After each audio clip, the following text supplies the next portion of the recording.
हम हिंदी व्याकरण में अलंकार पढ़ रहे थे। अलंकार के अंतर्गत हमने शब्दालंकार के भेद, अनुप्रास अलंकार के विषय में पढ़ लिया था। आज हम शब्दालंकार के ही अन्य भेद के विषय में पढ़ेंगे। ठीक है, देखिए शब्दालंकार में के 5 भेद हैं जो मुख्य हैं, बाकी और भी हैं इसमें। ठीक, तो हमारा दूसरा भेद क्या है? यमक अलंकार। ठीक है, यमक अलंकार। जैसे इसका उदाहरण है काली घटा का घमंड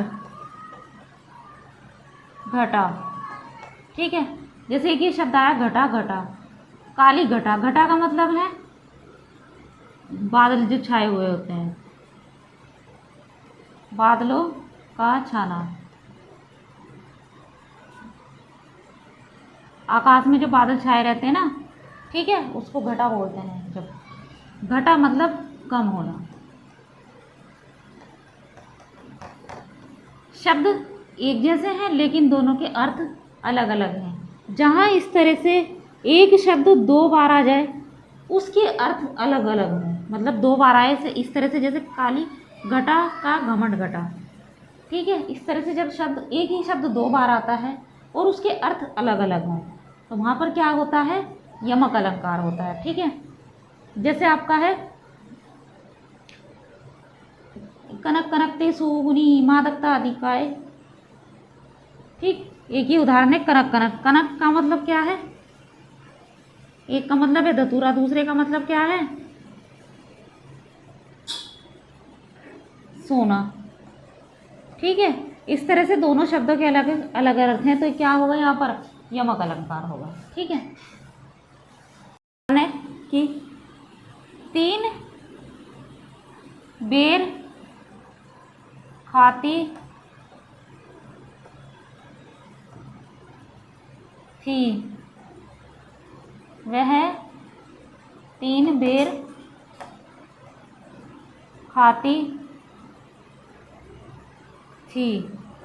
तो एक बेर का मतलब है फल जो आता है, एक बेर खाने वाला जो फल, मतलब उसको खाते भी हैं बेर को।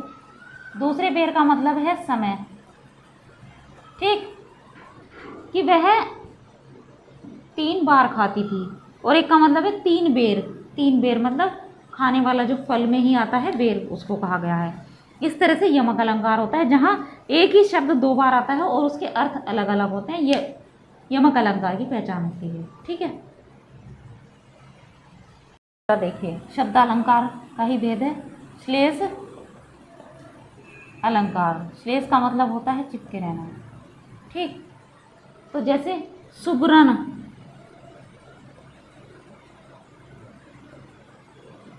को ढूंढत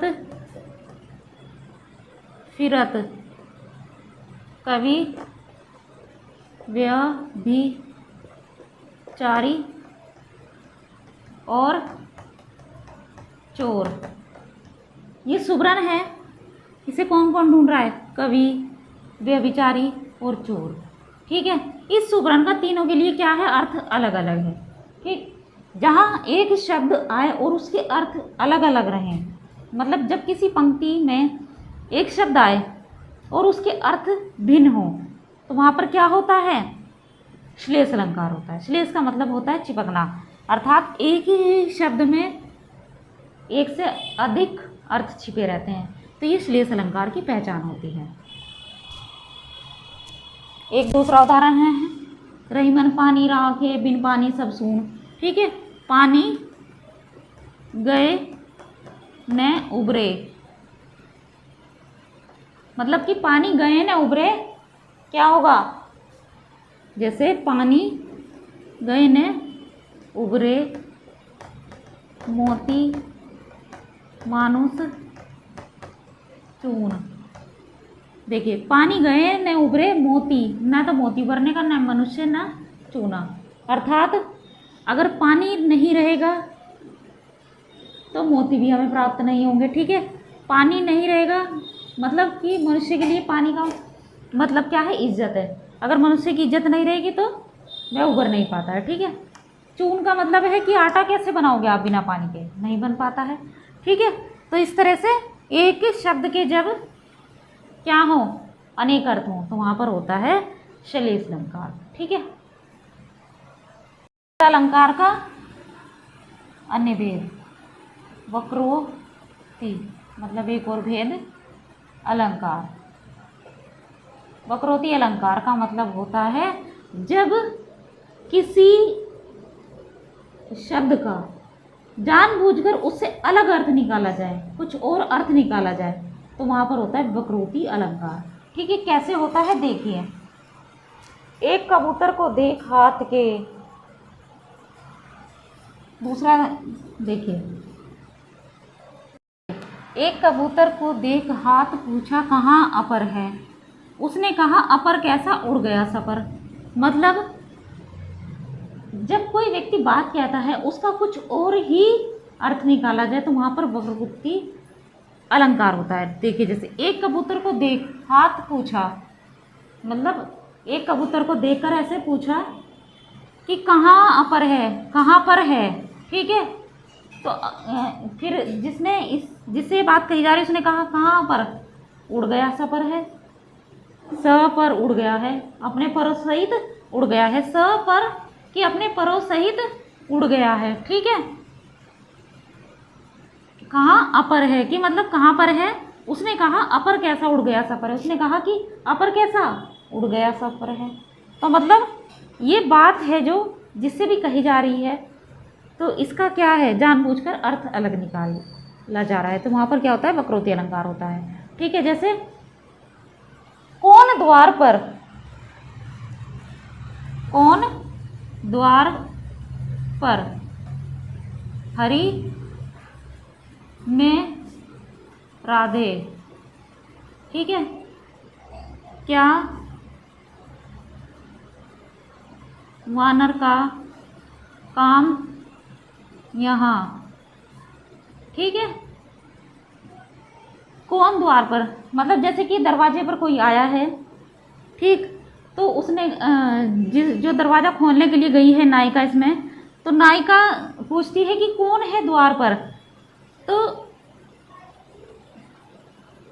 हरि में राधे, इस तरह से जो पंक्ति है ये कहा है कि हे राधे मैं हूँ हरि, हरि हूँ।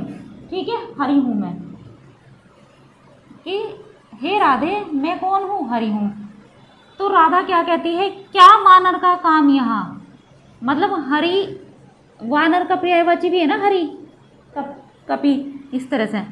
तो राधा क्या कहती है कि क्या वानर का काम यहाँ, कि बंदर का काम क्या है यहाँ पर, जानबूझकर हरि के द्वारा कही गई बात को अलग अर्थ निकाला जा रहा है, तो क्या होता है वहाँ पर, वक्रोक्ति अलंकार होता है। ठीक है, नंबर 5 वीप्सा अलंकार, जिसे पुनरुक्ति प्रकाश अलंकार भी कहा जाता है। ठीक है, जिसमें कि जैसे हा हा हा इन्हें रोकन को टोकने लगाओ तुम, मधुर मधुर मेरे दीपक जल। मतलब जब एक शब्द बार बार दो बार आए, इस तरह से आए, बार बार उक्ति मतलब पुनः उक्ति हो उसकी, पुनः दोहराया जाए, तो वहाँ पर पुनः उक्ति का मतलब वीप्सा अलंकार होता है, जिसका नाम है पुनः उक्ति अलंकार, पुनरुक्ति अलंकार। ठीक है, पुनरुक्ति अलंकार भी कहा जाता है इसको। पुनरुक्ति का मतलब है पुनः उक्ति, पुनः उक्ति मतलब एक बात दोबारा आना, पुनः उक्ति कहलाती है। ठीक है, उक्ति का मतलब बात, पुनः दोबारा से वही बात कही जाए। ठीक, कि एक बात को फिर दोबारा से वैसे ही कहा जाए, जैसे मधुर मधुर शब्द हैं, एक बार आया है फिर दूसरी बार भी आया, लेकिन शब्द का अर्थ एक ही है, तो वहाँ पर क्या होता है, वीप्सा अलंकार होता है, जिसे पुनः उक्ति अलंकार भी कहा जाता है, पुनरुक्ति भी बोलते हैं इसको। ठीक है, तो ये हमारे शब्द अलंकार के अंतर्गत 5 भेद हमने पढ़े। ठीक, इसके बाद हम अर्थालंकार के भेद पढ़ेंगे।